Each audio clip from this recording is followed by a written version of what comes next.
Bukas naman po ay maniningil lang kami ng utang.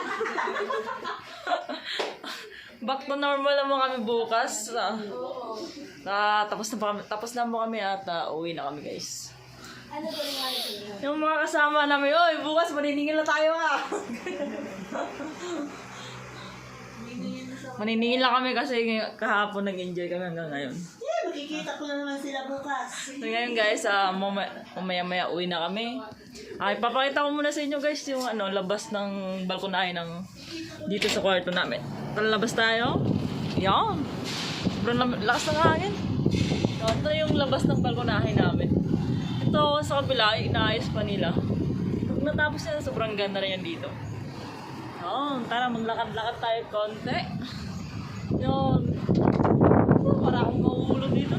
Taas ng pindi dito guys. Yan. Yan, yung sa likod, highway na po yan. Yan. Ganda no?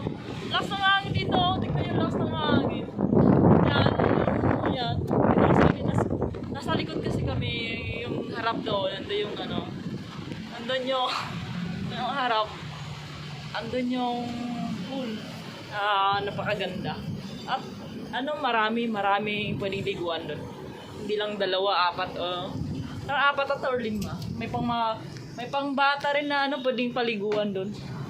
Kaya sulit na sulit guys. Kaya kung gusto niyo pumunta dito, barkada, pamilya, or jowa nyo, dali nyo. Okay lang naman, wala namang problema. Yan. Okay, bye-bye.